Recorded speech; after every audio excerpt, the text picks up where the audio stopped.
ఈ 11 మందిలో జేసీ ప్రభాకర్ రెడ్డి అతని కొడుకు గుడక ముద్దాయిలు, వాళ్ళకు గుడక సేమ్ నాతో పాటు షరతులతో కూడినటువంటి బెయిల్ గుడక వాళ్ళకు గుడక వచ్చింది. నిన్న మీడియా వాళ్ళకందరికి కూడా చెప్పినాడు, నేను ఎలాంటి సూచన లేను, పోలీస్ అధికారులు ఏం చేసుకుంటారో చేసుకోండి అంటే నా భాషలో చెప్తాను, కానీ అతను ఇంకో భాషలో కూడా మాట్లాడుతుంటాడు. అతనికి ఎక్కువ నోరుదూల కాబట్టి నానాకు భాషలతో మాట్లాడుతుంటాడు. కానీ పాపం ఇక్కడ ఉండేటువంటి అధికారులు కూడా అలవాటు చేసుకున్నాడు అతని భాషకు కానీ అతనికి ఉన్నటువంటి ప్రవర్తన మీద. నిన్నటి కూడా అధికారులు నన్ను కూడా జిల్లా బహిష్కరణ చేస్తా, తాడిపత్రిలోకి అడుగు పెడితే పంచ ఊడికి కొడతా అని చెప్తాడు.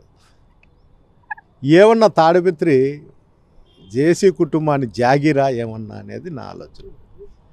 ఒకవేళ వాళ్ళ జాగీరో లేకపోతే వాళ్ళ ఆస్తి లేకపోతే అంటేనో ఇంకోటి చేస్తా అంటేనో అతను మాట్లాడినా కూడా ఒక అర్థం ఉంది. తాడిపత్రి నియోజకవర్గంలో నాకు 87,000 ఓట్లు ప్రజలు అక్కడ నన్ను వేసినారు. అంటే ఈ 87,000 ఓట్లు నాకు వేసినటువంటి వైఎస్ఆర్సీపీ సానుభూతి పరులు కావచ్చు, లీడర్లు కావచ్చు, కార్యకర్తలు కావచ్చు, వీళ్ళందరూ కూడా నన్ను అభిమానించే వ్యక్తులు. ఇంతమందిని పెట్టుకొని నేను తాడిపత్రికి నన్ను రానీను, జిల్లా బహిష్కరణ చేస్తా, రాష్ట్ర బహిష్కరణ చేస్తా. ఈడేమన్నా పోలీస్ అధికారా, లేకపోతే కలెక్టరా, లేకపోతే ఇతనేమన్నా సీఎమ్మా, ఏందో ముందు అతని అర్హత ఏందో అతను చెప్పి తర్వాత మాట్లాడితే కూడా దీనికి ఒక అర్థం ఉంటుంది.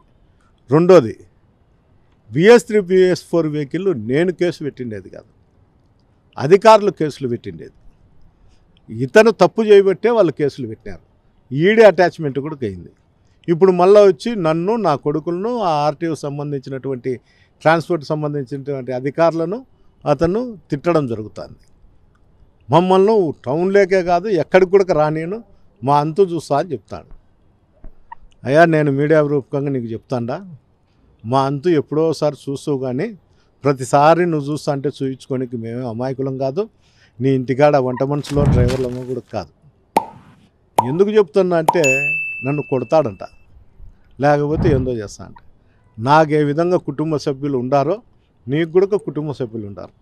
నువ్వు కొడితే కొట్టించుకునేదానికి, నువ్వు ఏదైనా చేయించుకునేకి నేను అమాయకునైతే కాదు. ఇంకోటి కూడా చెప్తాను, తాడిపత్రి ప్రజలకు కానీ వైఎస్ఆర్సీపీ నాయకులు కార్యకర్తలకు కూడా నా ఊపిరి ఉన్నంత వరకు తాడిపత్రిలోనే ఉంటాను. మీ అందరి కోసమే నేను అక్కడే ఉంటాను. మీ అందరి శ్రేయస్సు కోరి మీకు ఏ కష్టం వచ్చినా కూడా నేను వెంటనే స్పందించుతా. అది ఎంత కష్టమైండేదన్నా కానీ.